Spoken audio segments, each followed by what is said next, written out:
Coming up, flying a big, fast Cessna. LA cops go after drones. The last of the fly-ins and growing aviation through education. AOPA Live this week begins in just a moment. Experience the thrill from closer than ever before when the world's fastest motorsports series takes to the sky. The Red Bull Air Race World Championship returns to Las Vegas Motor Speedway, October 17th and 18th. Tickets now on sale.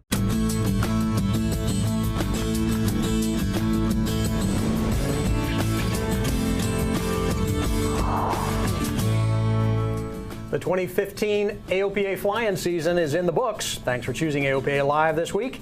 I'm Tom Haynes. And I'm Melissa Rudinger, and we're glad you're with us. And many of you were with us this weekend in Tullahoma, Tennessee for the final 2015 AOPA Regional Fly-In. In spite of some wet weather, we had a great event. More than 2,500 people made it out to the airport, and 330 airplanes flew in. The event was centered on the beautiful campus of the Beechcraft Heritage Museum. In the hangars, we had a barnstormers party complete with Nashville music. And where else are you going to have an exhibit hall crowned with a beach starship? Several hundred people got together for the Pilot Town Hall at Tullahoma. AOPA President Mark Baker and other association leaders answered questions, and Melissa here talked with the crowd about the FAA's new compliance policy. The idea is that we want to do everything we can to bring the pilot back into compliance, not punish them. It's education, it's training, it's communication, and it's making sure that it's a risk-based approach to the system. And it doesn't do any good if somebody busts Class B airspace to suspend their license for 6 months. That doesn't address the issue. If it was inadvertent, the best thing to do would do a training flight, or some sort of remedial training, and not make it punitive. We want people to fly. We don't want people to be afraid of gotchas. You'll remember we told you last week about the FAA's culture shift when it comes to compliance actions. The crowd had a lot of good questions for Mark. One of the topics he covered was the idea of privatizing air traffic control services. If ATO should be spun out and become privatized, which I'm not for or against at the moment, we would look at that as long as we don't have any user fees, we don't lose access to the airspace, and we would take a look at it. Is there a more efficient way to become, modernized with air traffic control? Now, I can fall back on an example where that actually did work. Flight service stations. How many of you guys went out there and had somebody draw you a little map about 20 years ago and tell you that this thunderstorm looked like it was about here? Yeah, right? That was really good maps, too. But that cost us about $500 million a year 20 years ago. Today, the bidding is reopened for flight services. It's probably going to be a $40, $50 million deal now because of Lockheed and others taking costs out, becoming more efficient. Is it potentially possible in air traffic control we could actually get more remote control towers with better technologies or get better traffic separation for lower costs? I think the answer is possibly. We want to be part of that conversation. So as you'll see where AOPA takes this view, but it comes back to no user fees, ever, never. We're done talking about it, and we think we get that done. As we said, the fly-ins have been a wild success for us this year. But we couldn't make any of it happen without the dedicated volunteers that give up their time to help out. AOPA Live's Paul Harrop caught up with a few of them. Whether it's carting crates, schlepping sandbags, how many do we need?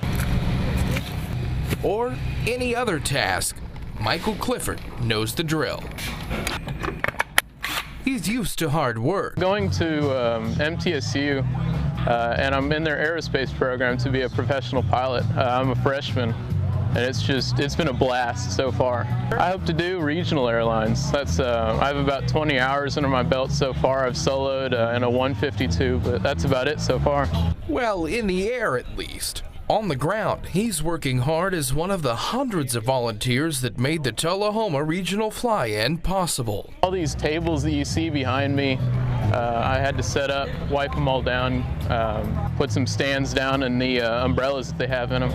And his day started, thank goodness, way earlier than mine. It was about an hour-and-a-half drive, so I got up at around 4 o'clock, so it was pretty tough for me. And you drug your friend with you, too. Yeah, I did. I picked him up in Murfreesboro. We helped some exhibitors to set up and everything, and Honestly, it was just amazing to see all those kind of airplanes over there.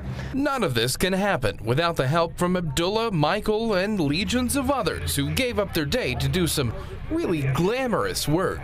Just look around, if you have trash, if exhibitors need anything. We sincerely couldn't have done it without them. Perfect. In Tullahoma, Paul Harrop, AOPA Live.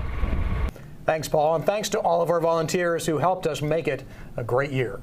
Well, one of our volunteers has gone above and beyond everyone else. Ed Lobster Camp has been to every single regional fly-in since we started them last year, and he has volunteered at most of them. Mark Baker's fault I do all of this stuff. When he started doing these regional fly-ins, it's like, wow, now I have an excuse. I have a reason to go somewhere and hear what's going on. What is he doing with my money? So now I spend more money to go hear what he's doing with my little money. Well, Mark accepts the blame as well. He brought Ed up on stage to honor him for his dedication. And it's never too early to get your planning started for our 2016 fly-ins. They start in May in Beaufort, North Carolina. We'll also hit Battle Creek, Michigan, Bremerton, Washington, and Prescott, Arizona. Find out more and start saving the dates at aopa.org/fly-in. Okay, so we saw in the piece earlier, it takes a lot of people to pull these fly-ins off. We all pitch in and do what it takes, and we bring our different talents to help. Well, we finally have proof that AOPA Lives' Paul Harrop is just full of hot air. He filled in as airshow announcer for Greg Kuntz's aerobatic demonstration in Tullahoma. And a round of applause for Mr. Greg Kuntz as he rolls that airplane one more time before pulling up towards the end of the box. Well, way to go, Paul. Nice to see you branching out. You know, if this gig doesn't work out, you got other options. I definitely think he's got options for sure. Coming up after the break, another way to grow the GA community. And LA cops are going after drones. AOPA Live this week continues in a moment.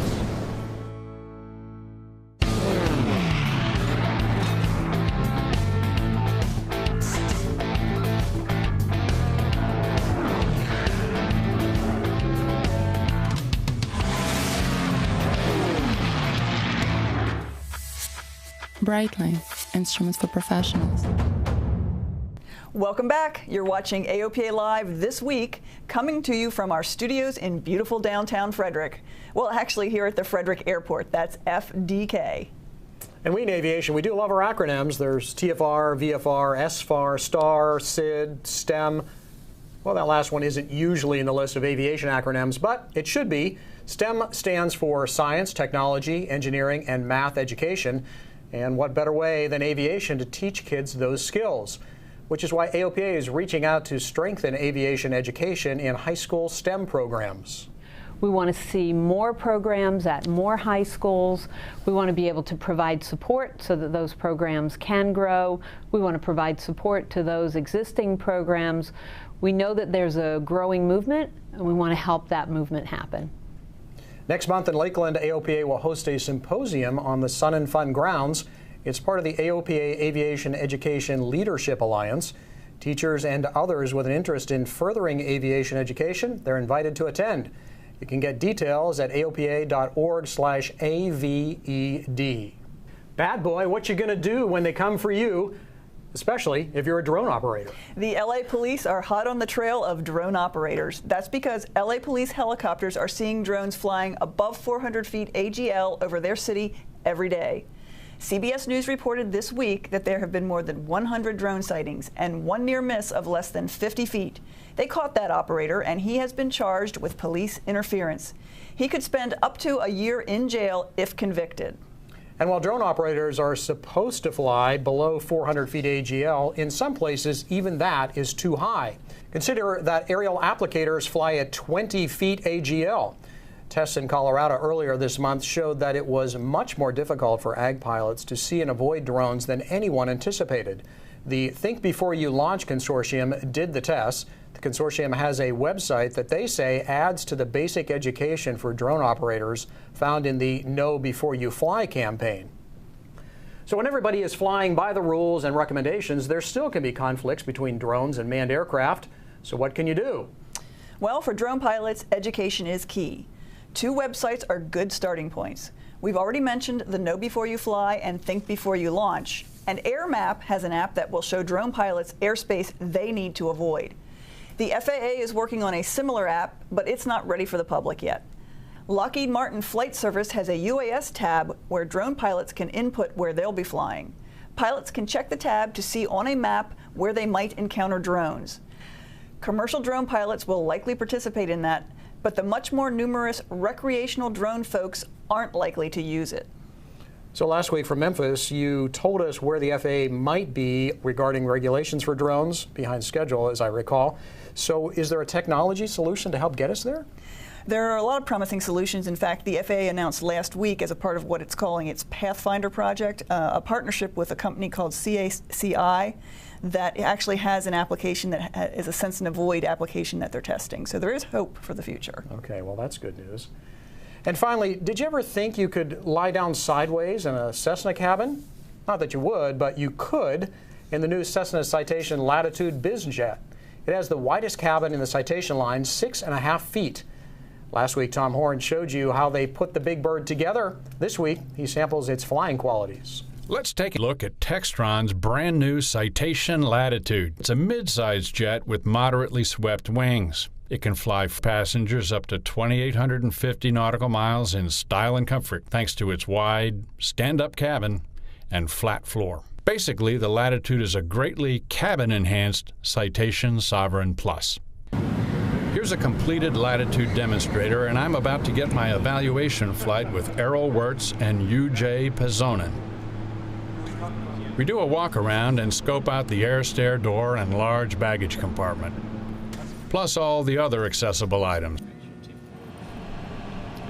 The cockpit is just like the Sovereigns, so if you're rated in a Sovereign, it won't take much to qualify in a Latitude.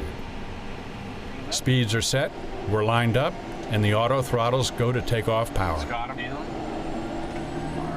Takeoff speeds come quickly, and soon we're off and climbing.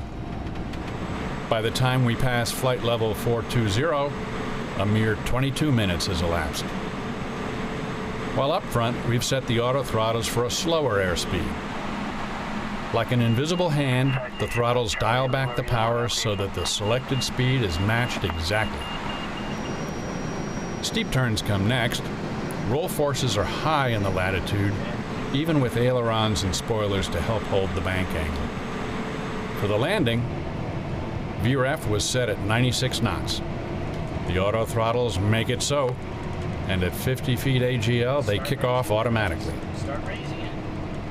Then it's flare, touchdown, deploy speed brakes, wheel brakes, and apply reverse thrust. Thanks for riding along.